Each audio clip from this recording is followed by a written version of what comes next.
Olá, bem-vindo à Central das Escrituras. Eu sou Lynn Hilton Wilson. Eu sou Jack Welch. Estamos felizes por estarem conosco. Hoje estamos aqui para falar sobre os capítulos 51 a 62 de Alma, que falam sobre os 7 anos da Guerra dos Amalequitas.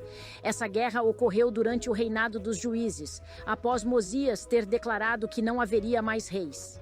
Mesmo assim, muitos dos problemas dessa guerra se devem ao desejo de algumas pessoas em se tornarem reis novamente.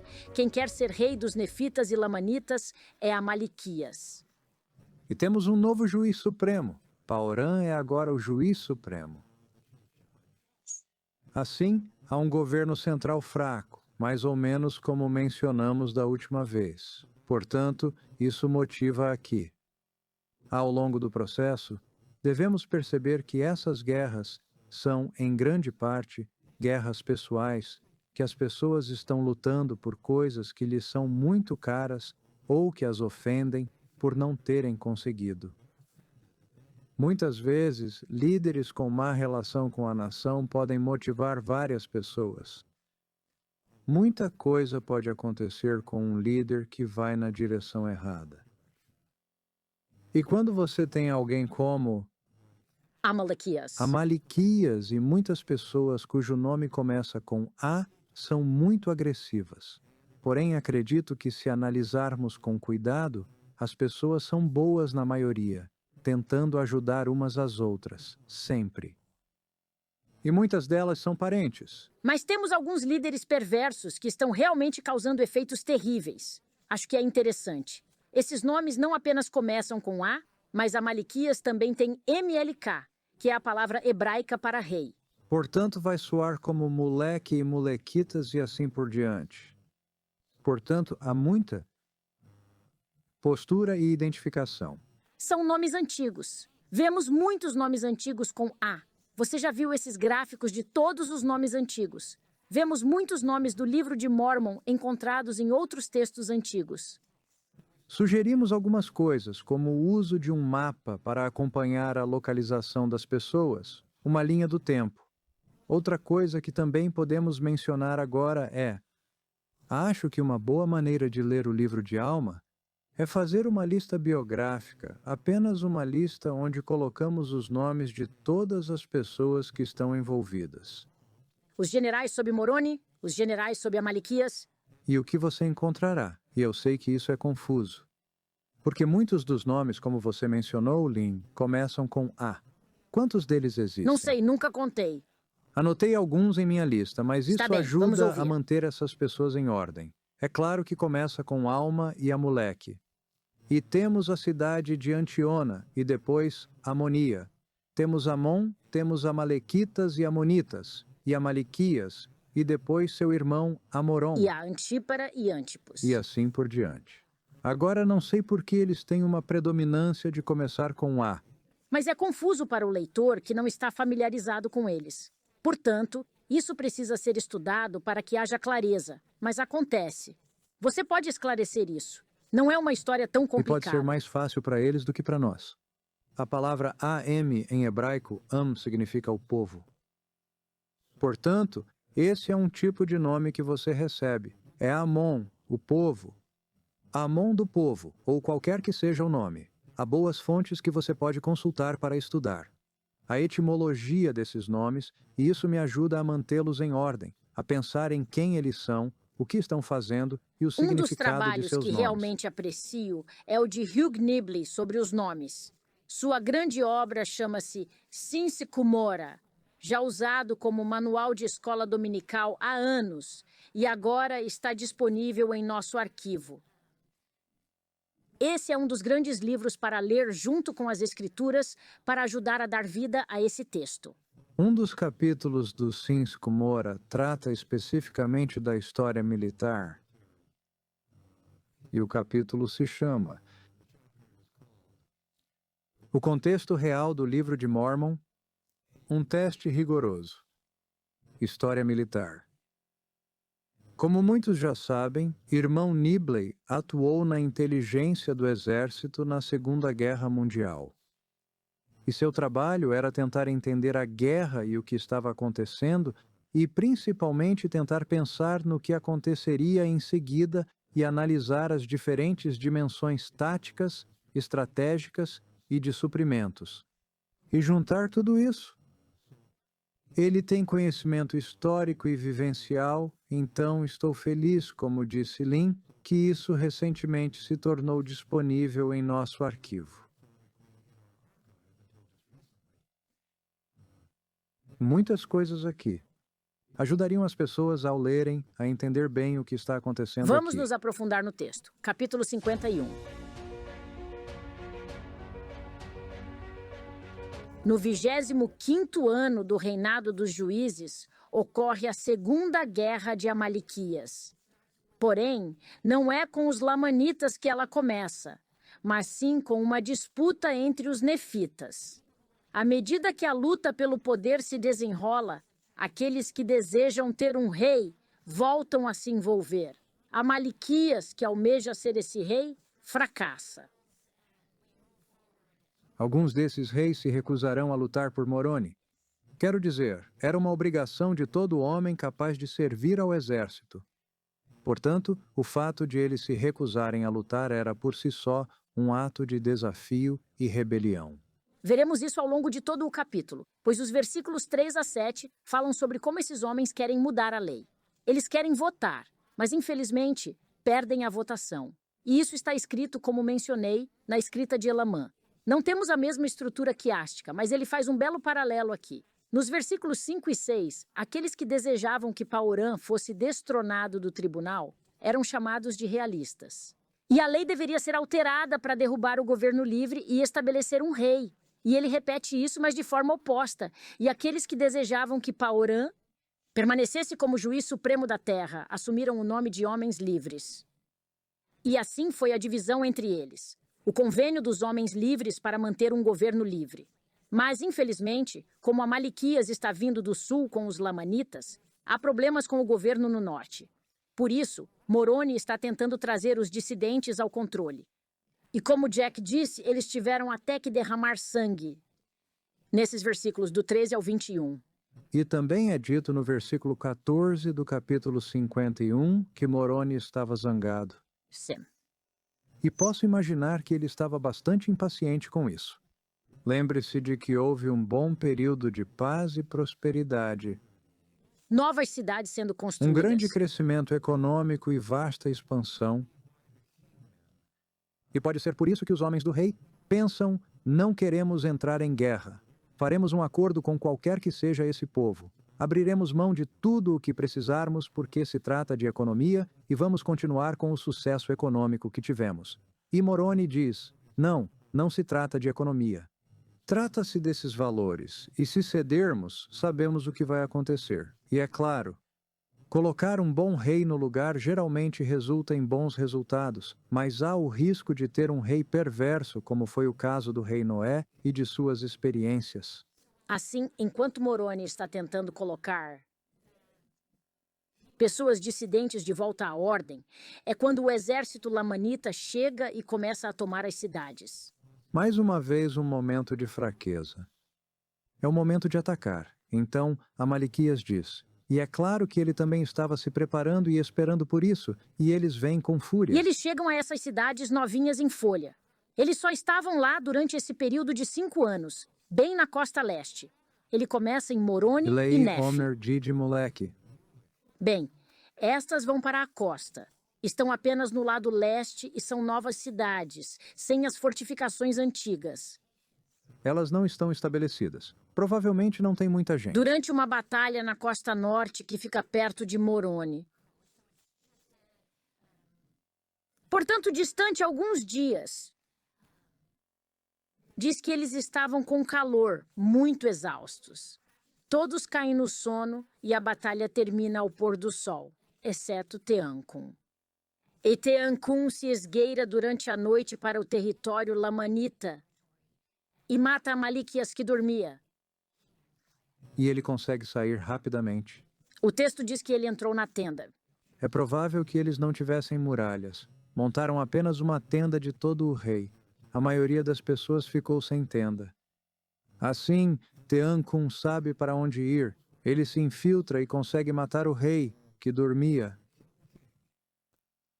Sabe, havia algo especial no momento em que isso aconteceu. E por que na manhã seguinte, Que é o ano seguinte. quando eles acordaram? Como começa no capítulo de... Há um novo evento que ocorre aqui, algo que coincide com uma data. É o dia de Ano Novo. Agora, o que há de especial no Ano Novo na maioria das sociedades antigas? Seja qual for o Ano Novo, sempre que ele cai, é o início de um novo ciclo, o fim do velho e o início do novo. E muitas culturas antigas realmente tinham um festival anual. Em seu Ano Novo. É o caso da festa do Ano Novo, sobre a qual Hugh Nibley escreveu sua tese de doutorado. Eles, cerimonialmente, matavam o rei. Portanto, o rei não morria, mas, de certa forma, o antigo rei era morto. E então, o novo rei se levanta com o Ano Novo. Por isso é muito importante que o novo rei apareça no dia de Ano Novo, na renovação de seu reinado como rei. Bem, é interessante porque essa é uma das datas exatas de que estávamos Portanto, falando. deve ter algum significado, você deve imaginar. Acredito que sim. Descobriram que Amalequias estava morto em sua tenda. E também viram que Teâncum estava pronto para atacá-los naquele dia. E então, quando os lamanitas viram isso, ficaram amedrontados e abandonando a ideia de marchar para a terra do norte.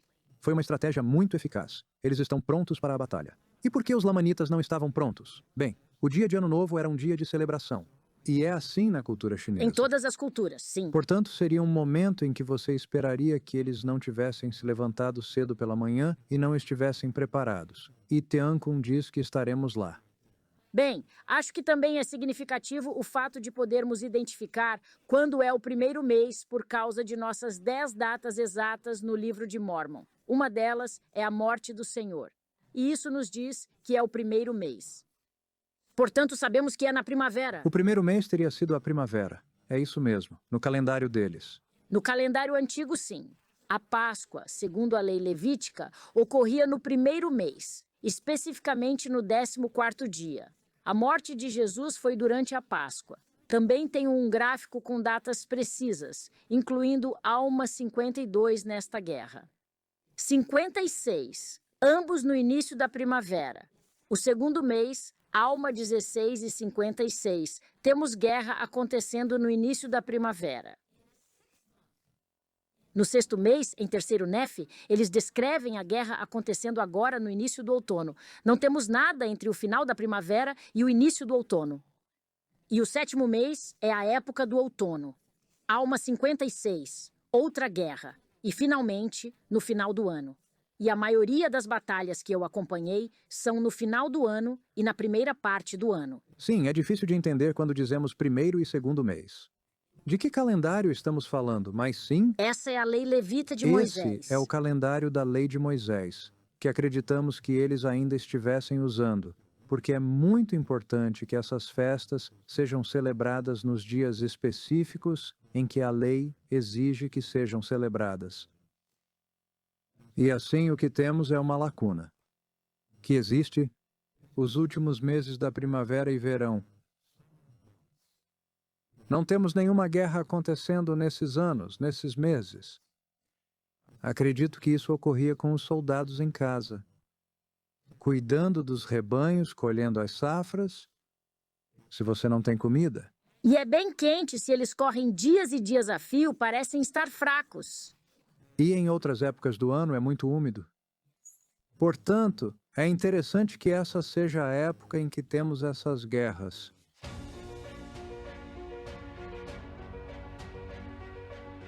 Quando os lamanitas chegaram ao lado leste das terras nefitas, Teâncum os está perseguindo, e Moroni está em outra área onde os lamanitas estão a oeste. Assim, no capítulo 52, versículos de 1 a 19, estamos agora no 26º ano, e temos exércitos tanto no leste quanto no oeste. Após a morte de Amalequias, seu irmão, Amaron é nomeado rei. E ele está pronto para essa batalha com Moroni, então decidem fazer uma conferência de guerra. Achei isso interessante. E Teâncum agora fez da cidade de abundância uma espécie de seu. Alamão. Ele vai torná-la o mais forte possível e não quer que os lamanitas sigam nessa direção. Assim, ele cria um chamariz para então tentar atrair os lamanitas a virem. Isso funciona. Eles são bem-sucedidos. Eles se esforçam para fazer com que Leí vá em uma direção e conseguem fazer com que os lamanitas saiam ao campo, para que possam enfrentá-los em uma batalha aberta. Porque Abundância não é uma cidade fortemente fortificada. Isso acontecerá mais tarde, mas ainda não. Ainda não. Quero ler do versículo 28 até o versículo 31, aqui no capítulo 52, porque, como mencionei, Relamã não é tão habilidoso como seu pai, mas ainda vemos um pequeno padrão aqui. Bem, os lamanitas estão cansados da marcha, enquanto os homens de Leí estão descansados. Moroni está na retaguarda e os lamanitas não sabem disso. Sim, eles temem Leí com seu exército, mas o ponto principal é que Leí desejava não alcançá-los. Até que encontraram o exército de Moroni. Por isso, estamos chegando ao cerne da sua estratégia. Quando saímos do quiasmo no versículo 31, os lamanitas recuam e agora estão cercados pelos nefitas. Os homens de Moroni estão de um lado, mencionados antes no versículo 29. Então os homens de Leí estão renovados e os lamanitas cansados devido à longa marcha. Isso nos mostra o plano de ataque de forma literária.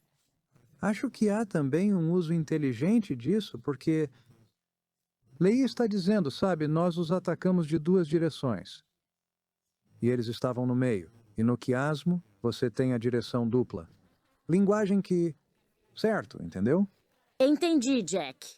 Os lamanitas perceberam que não podiam continuar lutando assim, e por isso levaram muitos prisioneiros de guerra.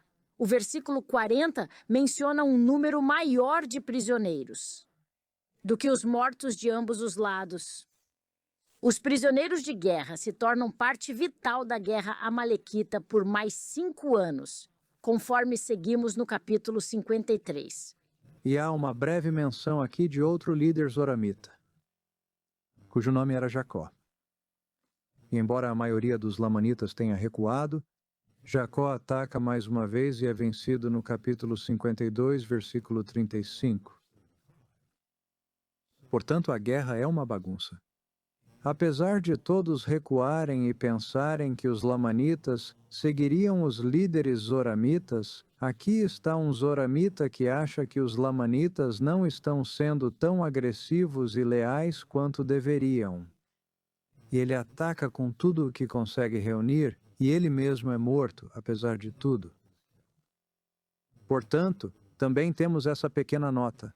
Nesse momento, os capitães-chefes e os lamanitas se rendem, e há uma rendição real, e é então que eles são levados para o cativeiro e então surge a questão. O que fazer com todos esses cativos? Eu gostaria de destacar esse pequeno engodo em que Leí e Moroni descobrem como vão, em uma espécie de movimento de pinça, prender os lamanitas. Veremos isso também. Em apenas alguns capítulos estaremos lá novamente. Os nefitas têm ferramentas e estratégias especialmente para a isca e outros fins militares.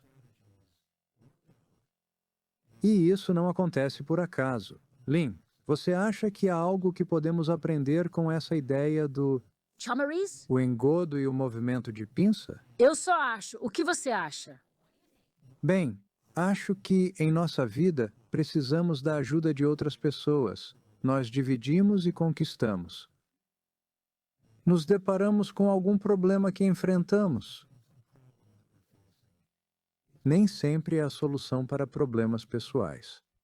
Precisamos de amigos. Por isso, unidos formamos ala e igrejas onde mutuamente nos ajudamos. Ou colegas de quarto ou família, ou quem quer que sejamos. Bem, finalmente chegamos ao lugar onde eles começam a fortificar a abundância. Então, essa é a cidade que se tornará o lugar onde eles construirão outro templo.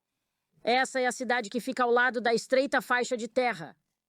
Portanto, não sabemos onde fica geograficamente, não nos disseram, mas é uns poucos dias ao norte de Zaraenla. Mas sabemos que prisioneiros de guerra são levados E para eles lá. são postos a trabalhar. O versículo 5 confirma que essa cidade tornou-se uma grande fortaleza. Essa será, é claro, a mesma cidade de abundância em que Jesus aparecerá. No entanto, a abundância havia sobrevivido o suficiente às destruições na época da morte de Jesus. E ainda havia um templo lá. E, em parte, por ser tão bem fortificada e por ter sido fortificada por seus prisioneiros de guerra. O texto diz que eles mantiveram os prisioneiros lamanitas, sim, dentro de uma muralha que os haviam feito levantar com as próprias mãos.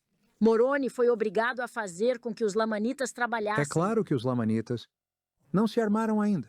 Sim, sim, nenhum dos prisioneiros de guerra estaria armado. Sim, então faz sentido. Então, no versículo 6, Moroni tinha, assim, conseguido obter uma vitória sobre um dos maiores exércitos dos lamanitas e havia se apoderado da cidade de Muleque, que era uma das praças mais fortes dos lamanitas na terra de Nefe. E assim, ele também construíra um forte para prender seus prisioneiros. E no versículo 7, descobrimos que ele aproveita esse momento para alimentar suas famílias, o que é bom. E aconteceu que ele não mais tentou uma batalha com os lamanitas naquele ano. Moroni empregou seus homens em preparativos para a guerra, sim, e na construção de E acho fortificações. que essa também é outra indicação da sazonalidade da guerra.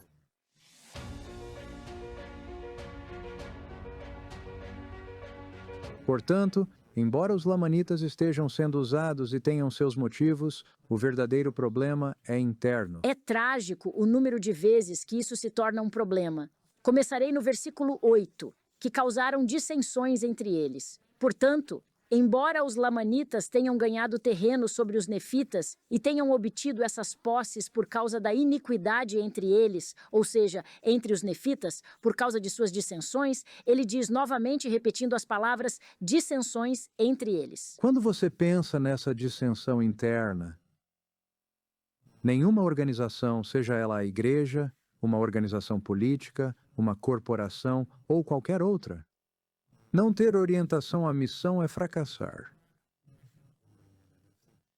Como você pode realmente ter sucesso se em casa você não estiver unificado? E eu acho que o mundo atual está afastando muitas pessoas.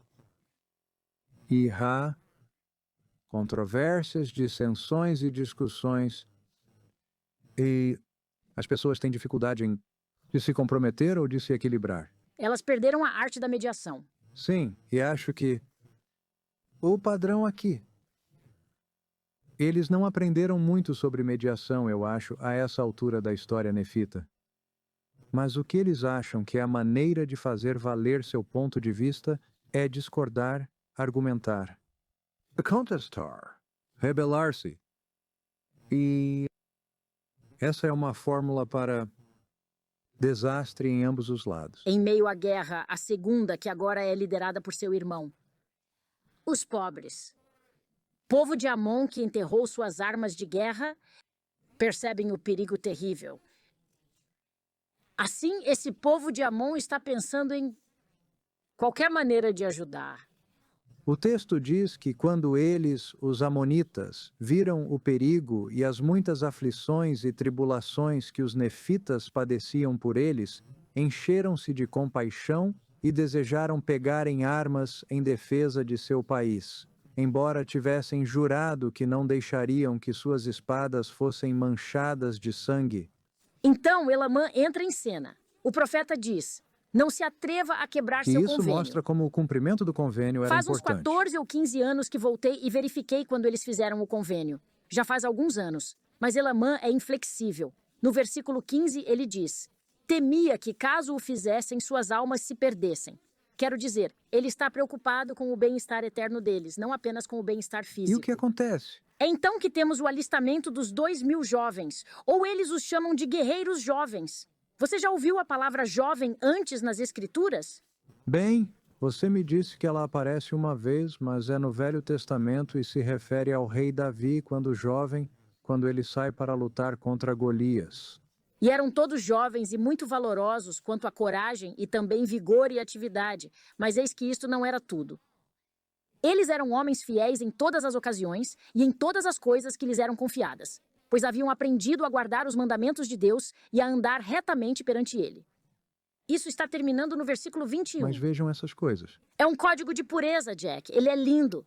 Também é um código de lealdade. Eles eram fiéis a seus convênios e foram ensinados a guardar os mandamentos e a andar em retidão diante de Deus. E é claro que eles escolheriam o profeta para ser seu líder. Quero dizer, acho que você pode ver a lealdade aqui. No final do capítulo 55, há uma pequena troca interessante em que os lamanitas querem recuperar seus cativos e, é claro, há uma troca de cativos que é resolvida.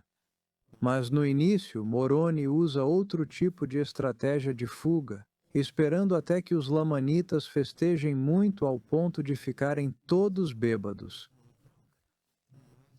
Ele não planeja a bebedeira? Quero dizer, ele planeja tudo. Ele fornece o vinho por meio de seus pequenos servos, que corre e finge ser um deles. Sim, e os prisioneiros nefitas são libertados.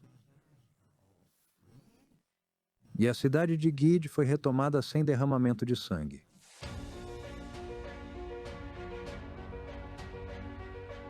Agora, no capítulo 56 a 58, esta é a carta que Elamã está escrevendo.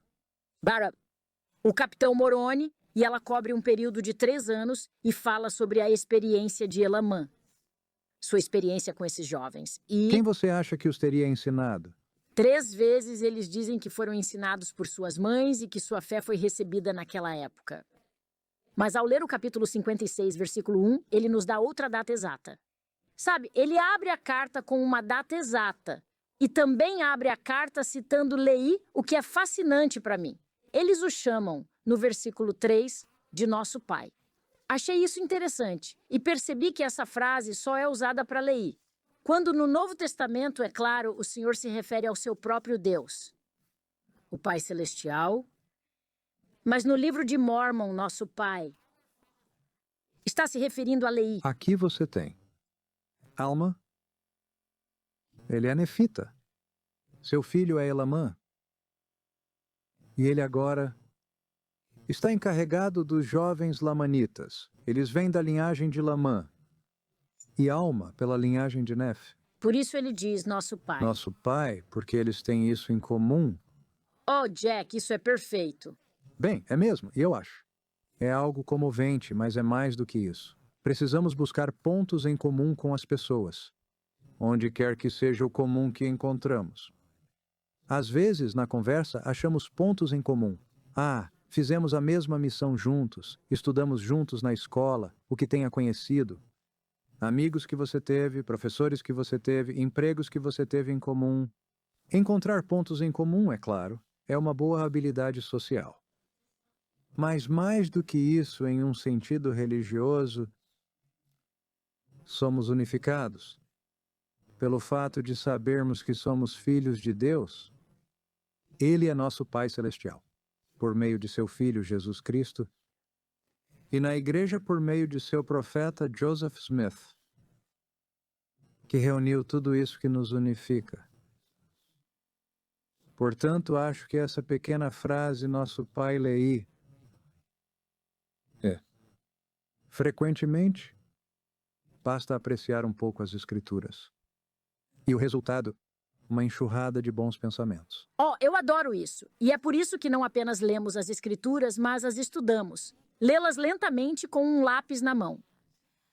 E, para mim, o mapa realmente ajuda. E aqui, no versículo 9, está outro desses lugares. A cidade da Judéia, que fica ao sul de Zaraenla, torna-se a base de Elamã e seus 2.000 jovens guerreiros. E o restante das batalhas deste ano será travado a partir dessa base. Portanto, no capítulo 56, versículo 30, temos essa primeira batalha da qual os filhos de Amon terão de participar. Eles decidem usar a isca novamente, Jack, como você estava dizendo. Esses jovens são fortes e começam a usar um chamariz. Os lamanitas queriam persegui-los, mas eles conseguiram escapar. No meio da armadilha, perceberam que os lamanitas pararam de persegui-los e está ocorrendo uma batalha. Portanto, Alma pergunta no versículo 44. Portanto, que dizeis, meus filhos? Quereis ir combatê-los? Esses filhos chamam o profeta de pai, o que é carinhoso. Eles dizem: Pai, eis que nosso Deus está conosco e não permitirá que sejamos vencidos. Então avancemos, para que eles não derrotem o exército de Antipos, com o qual planejavam nos enganar. No versículo 47, lê-se que eles nunca tinham lutado. Não obstante, não temiam a morte. E pensavam mais na liberdade de seus pais do que em sua própria vida. Sim, eles tinham sido ensinados por suas mães que, se não duvidassem, Deus os livraria. E que todos nós, mães, pais, tias, tios, professores da primária e professores do seminário, incutamos fé em nossos jovens para que eles não duvidem. Para mim, grande parte da batalha é um momento milagroso. Quando olhamos para o final do capítulo 56, começando no versículo 51. Então os lamanitas mataram Antipos. E estavam prestes a se retirar quando os 2.000 guerreiros jovens chegaram. No versículo 56, lemos que eles lutaram como se fossem a força de Deus. E assustaram os lamanitas. Todos eles foram feridos e todos foram salvos. E o capitão Moroni recebe essa carta e é aí que começamos o capítulo 57. Ele ainda está escrevendo a carta e Antípara acaba de cair nas mãos deles e ele recebe mais 60 desses jovens do povo de Amon. E com essa força extra e as provisões extras, eles conseguem cercar a cidade de Cumane. Portanto, a base central de Elamã fica ao sul de Zaraenla, a 2 ou 3 dias de viagem. E é lá que eles estão lutando. Eles estão em um lugar diferente de Teancum, sabe? É uma área diferente. Mas eles são capazes de fazer um trabalho tão poderoso com a força do Senhor e a fé desses jovens. Estão conquistando as cidades à medida que avançam. Nessa região... Em sua carta, Elamã diz: Mas eis que minha pequena tropa de 2.060 homens lutou desesperadamente. Sim, permaneceram firmes diante dos lamanitas, infligindo a morte a todos os que se lhes opuseram. E enquanto o resto de nosso exército estava prestes a ceder terreno aos lamanitas, eis que esses 2.060 permaneceram firmes e impávidos. E esses jovens, os jovens soldados, foram firmes e destemidos. E por quê? No versículo 21, ele nos diz que eles obedeceram a cada palavra de comando e cumpriram-nas com exatidão, sim, e tudo lhes aconteceu de acordo com sua fé. E eu lembrei-me das palavras que eles me disseram ter aprendido com suas mães. Essa é a terceira vez que Elamã repete isso na carta. Para cumprir a palavra com exatidão. Não é isso que diz a seção 76? Que temos que obedecer com exatidão e ter coragem. Em nosso testemunho de Jesus Cristo. É isso mesmo. Não nos é pedido que sejamos servos preguiçosos. E ser exato significa ser preciso. Significa estar consciente do que está acontecendo. Ser sensível às necessidades à medida que elas surgem, de forma exata e imediata. E que palavra maravilhosa é essa? Você quer ser exato. Mas é exato na confiança em Deus. É exato em sua fé, é o que diz. Esse é o versículo 26 e 27. Foi a fé deles que os levou adiante. E é por isso que todos eles estão vivos, porque Deus lhes prometeu e mantiveram essa promessa. E acho que eles também foram exatos em seu tempo. Eles estavam lá e resistiram exatamente até o fim. Essa é uma lição que devemos aprender. Adoro o versículo 36, onde Elamã testifica: Eu, Elamã, enchi-me de grande alegria por causa da bondade de Deus em preservar-nos. Sabe, ele passou a amar esses 2.060 jovens sob sua liderança e ficou muito grato pela mão milagrosa de Deus em curá-los. Mas eles estavam desesperados por mais provisões e o capítulo 58 desta carta: Estamos pedindo a Moroni que investigue o que está acontecendo no governo. Zaraenla está próximo. Por que a provisão parou? Não podemos responder. O governo proíbe a luta e a ação. Buscamos segurança na Judéia, uma cidade que fortificamos, pois nos falta suprimentos suficientes para sobreviver. Assim, com poucas provisões e muitas necessidades, o que eles fizeram? Sabe como é quando você está desesperado? você se ajoelha, você se ajoelha. E às vezes isso é necessário para que finalmente nos voltemos para o Senhor. Temos de estar no limite de nossas forças e muitas vezes queremos fazer o máximo que pudermos. Mas o que eles fizeram aqui foi saber que estavam em uma situação difícil da qual não conseguiriam sair. Portanto, elevamos a alma a Deus em oração, para que Ele nos fortalecesse e livrasse sim. E aconteceu que o Senhor nosso Deus nos deu a certeza de que nos livraria, sim, de tal modo que nos encheu a alma de paz e concedeu-nos grande fé e fez com que tivéssemos esperança nele para nossa libertação. Observe essa explicação. E começamos, é uma espécie de progressão, uma sequência aqui. Então falaremos sobre o ciclo do orgulho, mas também de um ciclo de fé. A fé se desenvolve, e acho que vemos o núcleo do que Moroni acabará falando com muito mais detalhes. Mas acho que Elamã, antes de tudo, reconhece que a fé começa com a oração. É preciso pedir por fé. E, em segundo lugar, você não recebe uma resposta imediata, mas recebe garantias. Você sabe que Deus o ouviu. Você sabe que as pequenas coisas começam a se encaixar, e então você realmente terá comunicações de paz. Você sabe que tudo vai ficar bem. Depois disso, recebemos uma grande fé. Antes tínhamos um pouco de fé. E, assim como Alma falou sobre a semente que você planta e cultiva, este é o filho de Alma dizendo a eles como essa fé funciona em um sentido muito interessante e bonito. E com a fé, então agora, ele diz que eles devem ter esperança. Lembrem-se dessa fé. Com fé você aguarda. A esperança é mais do que um pensamento positivo. Oh, não, é a esperança em Jesus Cristo, é confiar em Deus. E com essa esperança, você então tem a oportunidade de libertação. Continuamos com o relato. Aprecio o comentário do irmão Nibley em seu livro Sims Kumora e gostaria de ler uma pequena parte dele. Essas crianças introduziram uma nova dimensão na guerra. Elas foram inspiradas. Seu espírito estranho, desprovido de ódio e totalmente livre de medo ou hesitação, começou a assustar os experientes soldados lamanitas que nunca tinham visto nada parecido. E é bom usar a palavra crianças para eles, sabe? Guerreiros jovens faz com que pareçam um pouco mais velhos do que eram, mas acho que são adolescentes. Quando a igreja filmou esse episódio no Havaí, eles reuniram todos os jovens de nossas estacas em Lai e Carruco e fizeram com que eles realmente fossem para a selva tropical pelo dia todo e exigiram dediquem-se totalmente. Muitos de nossos rapazes voltaram para casa, feridos, quero dizer, um pouco machucados. Quero dizer, Hera. Eles investiram empenho e dedicação nisso. Observar é impressionante. Queria apenas ler estes 3 belos versículos, 37, 40 e 41. Confiamos em que Deus nos livrará, apesar da fraqueza de nossos exércitos. São os menos em quantidade e têm menos provisões. Pulando para o versículo 40 diz: não obstante, permanecem firmes na liberdade com que Deus os fez livres. E são diligentes em lembrarem-se do Senhor seu Deus diariamente. Assim, ele conclui sua epístola, e retornamos ao período histórico anterior ao início da carta.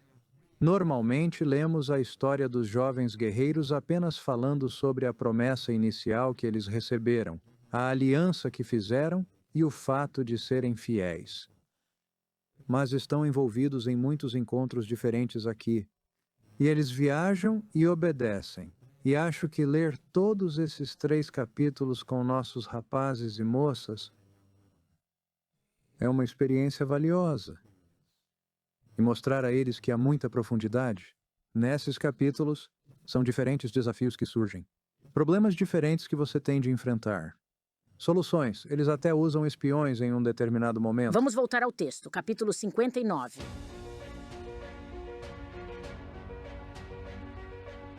Bem, nos capítulos 59 e 60, esses 2 capítulos são uma carta que o capitão Moroni escreverá de volta a Paorã, que é o juiz supremo que mantém o forte. Ele chega a conclusões precipitadas. Não é que às vezes nos frustramos? achando que estamos pegando todo o trabalho, enquanto ninguém nos ajuda. Podemos abrir uma rolha, você poderia dizer. É exatamente isso que acontece nessa carta. Ele ainda não está recebendo ajuda de Zaraenla. Agora ele não percebe bem. Zaraenla tem seus próprios problemas. O pobre Paurã nem sequer está em Zaraenla. Quem receber a carta terá de encontrá-lo em Gide, que fica do outro lado de Sidom. Sim, ele foi expulso de seu cargo de juiz-chefe. Mas Paurã não fica com raiva. O que é surpreendente no próximo capítulo é que 61. Paurã é capaz de recebê-lo dizendo: espero que seu coração seja bom.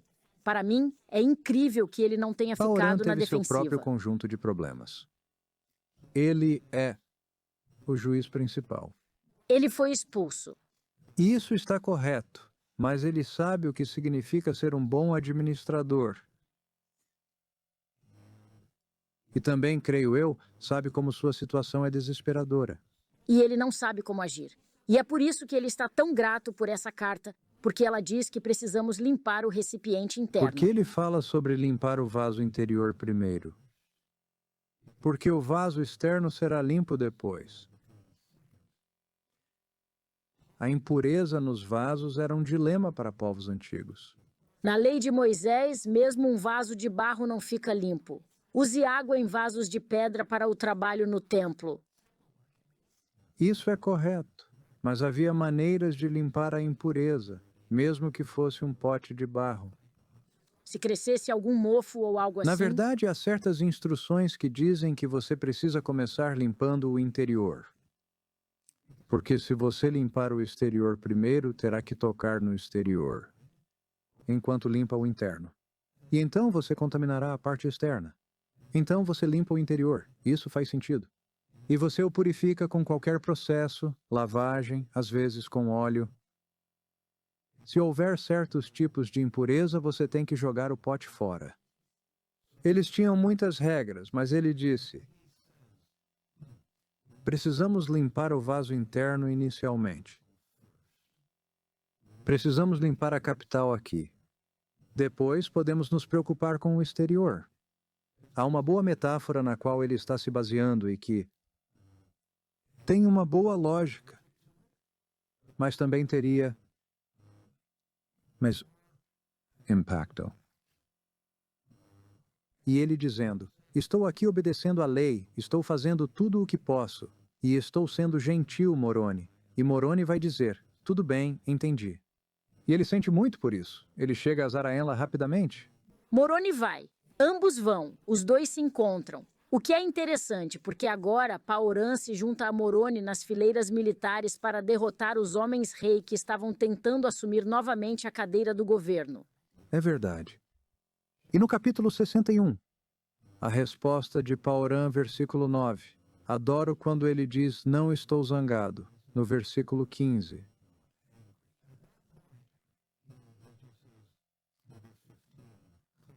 Portanto, vem a mim rapidamente com alguns de teus homens. Acho que isso é maravilhoso. E então, o capítulo 62 começa com Moroni marchando para reintegrar Paurã.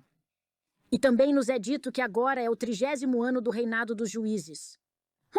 E acho que esse lembrete constante da data remete ao que você mencionou na semana passada.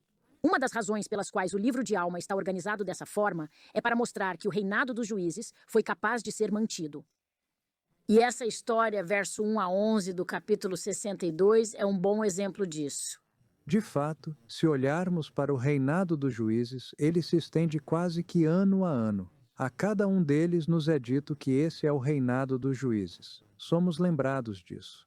Quando Moroni ajuda Paurã, ele ergue novamente o estandarte da liberdade. No versículo 5, milhares de pessoas se reúnem a ele.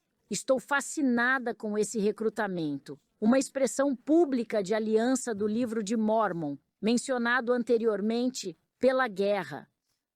E pensei, quantas vezes recrutamos para uma missão, um chamado ou um cargo em nossas comunidades ou no trabalho, e continuamos dizendo que o convênio de fidelidade não era com um homem ou um cargo, mas diretamente com Deus. A quem eles eram pessoalmente responsáveis é pessoalmente responsáveis. E essa é a beleza desses capítulos de guerra. Moroni está lutando como um discípulo de Deus e não buscando seu próprio poder. Assim, os usurpadores de Pégaso foram mortos e todos os que foram encontrados negando sua liberdade, como dizem os versículos 8 e 10, foram rapidamente mortos. E eles mataram as pessoas que não queriam que se curvassem à lei de uma república ou de uma democracia. Eles afirmam que são detidos e mantidos para julgamento, mas a situação é agora desesperadora. E essa é uma questão de lei marcial que, em alguns casos, na lei antiga, quando os problemas são tão difíceis, o procedimento civil normal é suspenso. Sim, e diz, se eles quisessem lutar contra ela, seriam mortos, mas se estivessem dispostos, morreriam. Mas se estivessem dispostos a permitir que os outros entrassem, eles teriam de esperar pela data do julgamento e seriam julgados. É isso Portanto, mesmo. havia uma diferença entre atacar fisicamente e dizer, eu estava errado, vou aguardar meu julgamento no tribunal. Enquanto Paoran se junta a Moroni, trabalhando juntos, ambos seguem para a costa leste, onde o campo de batalha é muito desafiador. Conforme o versículo 15 revela que marcharam com um grande número de homens em direção à terra de Néfia, capturaram um grande número de lamanitas e mataram muitos deles. Durante essas lutas, os lamanitas optaram por desistir de suas armaduras. Em vez de morrer, escolheram juntar-se ao povo de Amon. Eles querem sepultar suas armas de guerra. Isso traz um longo período de paz. Acredito que esse é o melhor resultado. Os lamanitas dizem antes da batalha: sabem, se puder nos ajudar, queremos paz. E você também pode perceber que, como lamanitas, ao se unirem ao povo de Amon, que agora foi transferido para Meleque. Talvez alguns deles fossem primos ou parentes, você sabe, todas essas pessoas. Ah, mas só se passaram de 15 a 20 anos, é verdade. Então eles estariam dispostos a ir e se unir a essas pessoas. E talvez também com seu pacto de tratado, descartar qualquer outra guerra. Nós sabemos disso. Eles se tornam pessoas de paz. Eu não lutarei. É claro que esse é o resultado de conflito como esse que você sempre espera. Assim, eles resolvem o problema dos prisioneiros de guerra. Mas Nefia precisa lutar porque os lamanitas mantêm o local como uma fortaleza. Com a ajuda de Deus, Moroni, Paoran e seus homens conseguiram se unir aos homens de Teancum e retomaram Nefia e Lei enquanto subiam a costa leste. E diz que, bem, eles nem precisaram travar uma batalha ou perder vidas por causa da força. Mas há uma história que é enfatizada, em que eles usam algumas técnicas interessantes para recuperar seus prisioneiros de guerra. À noite, Moroni sobe na muralha para ver onde os exércitos lamanitas estão acampados e eles estão apenas na abertura. Seus diques em todos os outros lugares. Assim, com o uso de cordas e algum tipo de escada, sejam paus ou qualquer outra coisa que estejam usando para subir, o exército nefita consegue entrar nas muralhas da cidade durante a noite. E eles trouxeram tantas espadas que também puderam dar espadas às pessoas que estavam lá. E eles conseguem fazer tudo isso durante a noite. O versículo 21 diz que eles usaram. Eles fazem tudo em grande velocidade como um relâmpago. E eles vêm com cordas fortes e escadas. Conseguem escalar a parte externa e então descem pelo lado de dentro. Versículo 23, eles são derrubados por fortes cordas e escadas. Então, eles as estão trocando. Portanto, não sabemos como eram essas escadas. Talvez fossem varas com pequenos degraus, ou talvez fossem cordas com círculos amarrados, de modo que os nós fossem feitos para que pudessem Nós e subir e degraus. descer. Mas, mais uma vez, Moroni está fazendo uso de novas tecnologias aqui. Ele é prático. E acho que ele está sendo inspirado por Deus. Eles venceram e foi um grande sucesso para eles. Então, no versículo 27, aconteceu que muitos dos lamanitas que foram aprisionados desejavam juntar-se ao povo de Amon e tornar-se Então, um povo novamente, livre. Temos essa incrível bênção dos prisioneiros de guerra assinarem um acordo para enterrar suas armas. O irmão Nibley falou desse evento, desses versículos, notando um novo espírito no ar, a paciência e a humanidade de Moroni. Ao lidar com os derrotados, estavam começando a dar frutos, pois em vez de fazer prisioneiros os lamanitas derrotados, Moroni permitiu que eles se estabelecessem pacificamente entre o povo de Amon, se aceitassem esse convênio. E como sabem, Moroni vem dizendo isso há 7 anos durante essa guerra e também nas guerras anteriores, mas eles não o aplicaram. E agora eles estão aplicando. Bem, naquela noite após essa vitória, Ali Teancum aqui teve sucesso em 2 ocasiões anteriores. Ele decide que esse líder, Amaron, o irmão de Amalequias, havia causado problemas suficientes e que realmente temos de eliminá-lo. De alguma forma, temos que levá-lo cativo. Capturar o rei seria extremamente difícil porque ele tem sua guarda, seus soldados de elite. E Teancum está com raiva. Ele está furioso com essa situação. Temos no versículo 36 o incidente de Teancum. Em sua ira, foi ao acampamento dos Lamanitas e se lançou sobre os muros. Ele sabe como fazer isso agora. Então, ele saiu com uma corda de um lugar para outro. Depois, lançou um dardo contra o rei. Mas ele não o matou. Seus servos acordam. Antes que ele morresse, ele de fato o mata, mas ele grita. E assim os servos conseguem matar Teancum. Acho que é interessante notar que, embora isso tenha sido benéfico, certamente ajudou a resolver aquela guerra. E sem a liderança de Amaron e dos Zoramitas, os Lamanitas agora são capazes de se tornar muito mais pacíficos. O que vejo aqui é Teancum tentando fazer a coisa certa. E provavelmente pelo motivo certo. Mas por que falado que ele foi com raiva? Sabe, quando você está com raiva, isso é algo que pode desqualificá-lo. Segundo a lei de Moisés, de um assassinato acidental. Mas se você já estiver odiando a pessoa que é morta por uma cabeça de machado que sai do machado, não poderá fugir para uma cidade de refúgio. Seu ódio o desqualifica para isso. O capítulo continua falando sobre paz e sobre como se tornar um povo de paz. Por causa das orações dos justos, eles foram poupados, mas muitos se tornaram insensíveis, e muitos foram abrandados em virtude de suas aflições, de modo que se humilharam perante Deus com a mais profunda humildade. Portanto, vejo esse capítulo 62, versículos 40 e 41, como se dissessem, não culpe suas circunstâncias, não culpe se algo foi difícil. Sabe, eu já passei por isso. Fui uma vítima? Não. Você pode se tornar vítima, isso pode deixá-lo de joelhos, ou pode levá-lo ao adversário.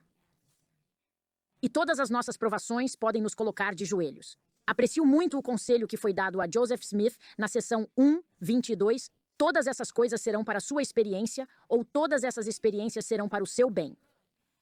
E precisamos usar todas elas para nos ajoelharmos e nos aproximarmos de nosso Deus.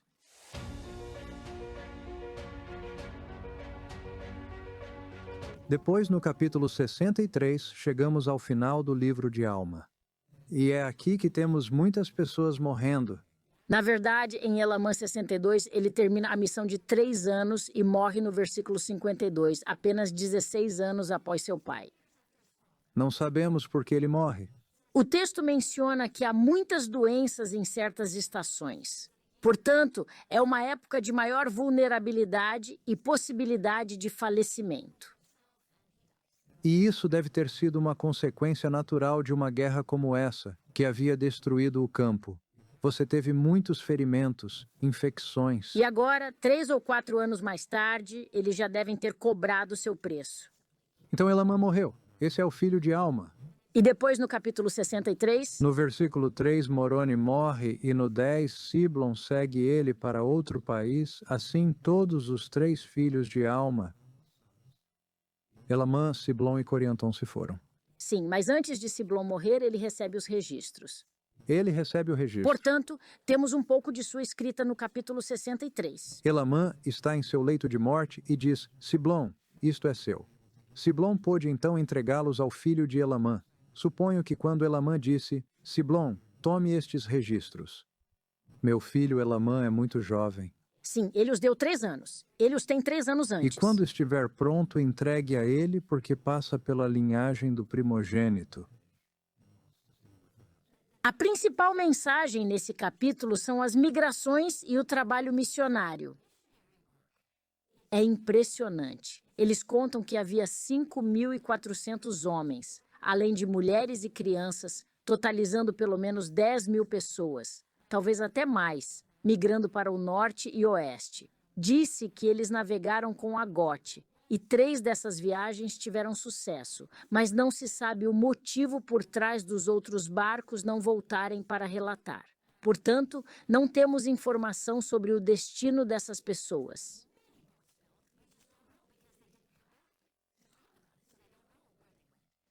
Mas Agote se tornou outra. É interessante como você disse. Sim, e eu acredito que o Senhor está dispersando Israel. Nesse momento, as pessoas fiéis estão sendo levadas para outros lugares. E um deles foi Corianton, como você mencionou. Agote, em uma de suas viagens, leva Corianton, o filho de Elamã. E muitos dos povos polinésios podem traçar sua ascendência por muitas e muitas gerações. 30 gerações é o que era exigido na cultura maori para que uma pessoa se tornasse um rei maori. Isso é muito tempo, são muitos anos. E eles podem recitar. Não sabemos até que ponto isso é exato, mas eles podem recitar isso. E compartilhar uns com os outros, e fazer conexões com base na genealogia. E vemos aqui, no livro de Mórmon, a importância da genealogia também, porque essa genealogia de alma continuará a partir do registro de Elamã até seu filho. E o filho de Elamã, Nefe. Então esse será o pai de Nefe, que estará lá para dar as boas-vindas ao nascimento de Jesus em terceiro Nefe. E depois haverá outro Nefe, que é o quarto Nefe. Mas olhando para frente, até o final do quarto Nefe, quando Mórmon finalmente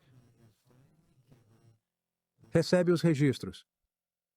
É a linhagem de alma, de pai para filho, até o fim do mundo de Nefe. Portanto, essa importância da genealogia, é claro, entendemos a importância da genealogia por muitas razões. É também uma preocupação antiga. Os reis da antiguidade precisavam saber quem eram, seus antepassados, porque ou eles precisavam competir com outras reivindicações para saber quem seria o rei ou não. E é interessante que vimos genealogias de tonganeses que traçam sua genealogia até Agote. Agora, novamente, não tenho certeza se isso já existia antes de receberem o livro de Mórmon, mas eles estão ligados a Agote. Bem, ao concluirmos essa maravilhosa semana de estudo das Escrituras, esperamos que ela possa motivá-los a ler o texto e a encontrar significado em sua vida. E para mim, o versículo sobre tomar as circunstâncias da vida e ajudá-las a abrandar nosso coração e a nos aproximarmos de Cristo. É o versículo que mais significa para mim, mas espero que você possa encontrar um versículo que o atraia para Cristo, que possa levá-lo a se tornar um discípulo melhor, enquanto nos esforçamos para servir uns aos outros. Essa é a nossa oração de hoje. Em nome de nosso Salvador e Redentor, Jesus Cristo. Amém. Amém.